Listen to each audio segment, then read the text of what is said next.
زہرا کے آنگن میں عید ہے، بی بی زہرا کے آنگن میں عید ہے۔ دوسری وجہ ہے عید زہرا منانے کے اعتبار سے، وہ یہ ہے کہ اس دن ملعون عمر ابن سعد ابن زیاد اور دو ملعون اور ہیں،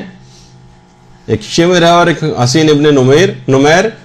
جو کہ حضرت شہزادہ علی اکبر علیہ الصلوۃ والسلام کا قاتل تھا۔ شہزادے کے نام پہ درود بھیجیے نا، اللہم صلی اللہ علیہ وسلم۔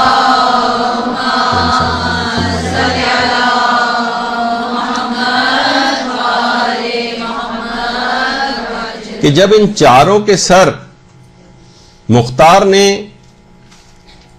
امام سجاد کے پاس بھجوائے تو امام اس پر بہت خوش ہوئے اور خاندان اہل بیت کو سوگ اٹھانے کا بھی حکم دیا۔ اسی وجہ سے علماء کی ایک بہت بڑی تعداد اس دن کو خوشی کے دن کے طور پر منانے کی تاکید کرتی ہے۔ تو دیکھیے یہ جو شخص تھا عمر ابن سعد، اس نے اہل بیت، یہ تو خیر مووی کے اعتبار سے جو آپ مختار وغیرہ کے اندر دیکھ رہی ہیں، ورنہ ظاہر ہے کہ اصل تصویر تو کوئی نہیں ہے اس کی، کہ اہل بیت کے اوپر جو ہزاروں مظالم کا باعث یہ شخص تھا، اور اسیروں پر بھی نہ جانے کیا کیا مظالم اس شخص نے کیے، اور اس نے وہی تھا کہ جس نے کہا تھا لوگوں گواہ رہنا کہ خیموں کے اوپر سب سے پہلا تیر میں نے چلایا ہے، اور سب سے زیادہ زہرا کے گھرانے کو اس ملعون کے جہنم واصل ہونے کی خبر میں بے انتہا خوشی محسوس ہوئی تھی،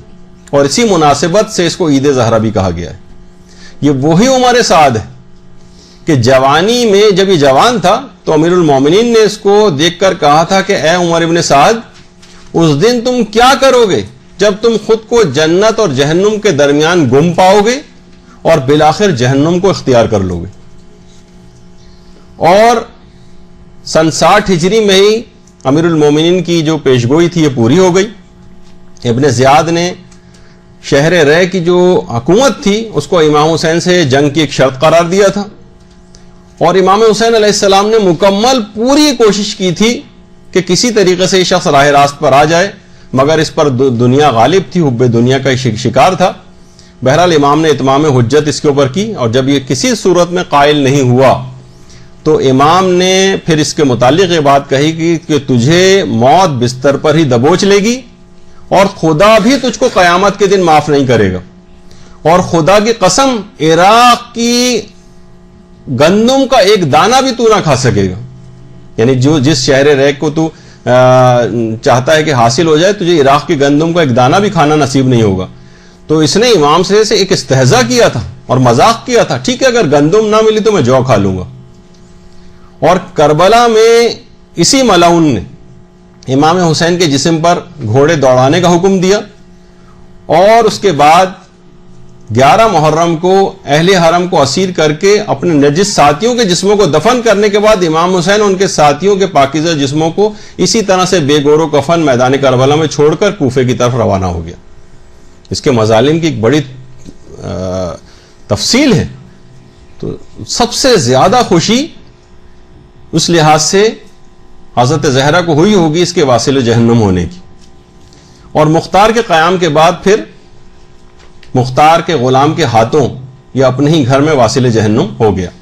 اور یہی وجہ ہے کہ علامہ مجلسی نے زاد المعاد میں بھی لکھا ہے کہ جیسے کہ بہت سے افراد یہ بات کہتے ہیں کہ عمر ابن سعد لعین اسی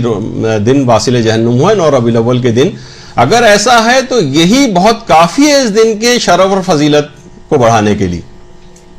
تو اس لحاظ سے یہ بھی بہت کافی، یعنی وہ پہلی والی بات اگر نہیں بھی ہو تب بھی یہ بات بہت کافی۔ اور اس کے بعد جیسے کہ ابھی میں نے کہا کہ مختار کے قیام کے بعد یعنی خود مختار کے غلام کے ہاتھوں یہ اپنے گھر میں ہی قتل ہو گیا، اور اس کے بعد حنفیہ نے ابن زیاد، عمر سعد اور حسین ابن نمیر اور یہ شمر وغیرہ کے سر جو ہے وہ ان نجس سروں کو خدمت حضرت امام سجاد علیہ الصلوۃ والسلام میں بھیجا۔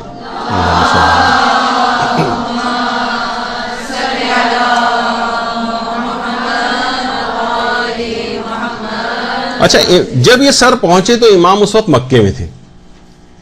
تو 9 ربیع الاول کا دن تھا جب امام کی ان سروں کے اوپر نگاہ پڑی تو فوراً شکر کے سجدے کے اندر گر گئے اور کہا کہ اے پالنے والے، تیرا شکریہ ادا کرتا ہوں کہ تو نے ہمارے دشمنوں سے انتقام لیا. اور اس کے بعد سجدے سے سر اٹھایا امام نے اور کہا کہ خدا مختار کو جزائے خیر دے کہ اس نے ہمارے دشمنوں کو قتل کیا. باقاعدہ بہار الانوار وغیرہ میں بھی روایت موجود ہے. اچھا، جس وقت یہ پورا واقعہ چل رہا تھا اس وقت چوتھے امام ناشتہ کر رہے تھے. جس وقت یہ سر امام کے سامنے لائیں تو امام نے اس کا بھی شکر ادا کیا کہ پروردگار کا لاکھ لاکھ شکر ہے کہ اس نے میری وہ دعا قبول کی جو میں نے دربار کوفہ میں کی تھی، کہ جب میرے والد کا سر ابن زیاد کے سامنے تشت میں لا کر رکھا گیا تھا تو وہ ملعون ابن زیاد اس وقت ناشتہ کر رہا تھا. تو میں نے پروردگار سے دعا کی تھی کہ پروردگار مجھے اس وقت تک موت نہ دینا جب تک کہ میں اس ملعون ابن زیاد کا کٹا ہوا سر نہ دیکھ لوں.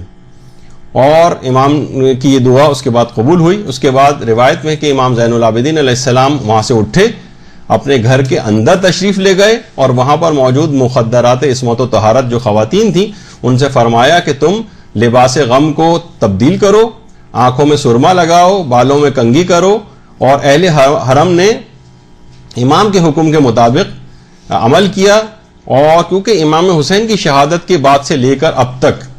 اہل حرم نے خود پر ہر قسم کی زینتوں کو حرام قرار دیا ہوا تھا، بالکل زینتوں کو ترک کیا ہوا تھا، ذرا سی بھی زینت نہیں کرتے تھے. اور اس دن کی وجہ سے کہ امام نے باقاعدہ اس دن کو خوشی منانے کا اور لباس غم اتارنے کا حکم دیا، تو اسی وجہ سے علماء نے اس دن کو عید زہرا اور ایک خوشی کا دن جو ہے وہ قرار دیا. درود بھیجیے محمد علیہ.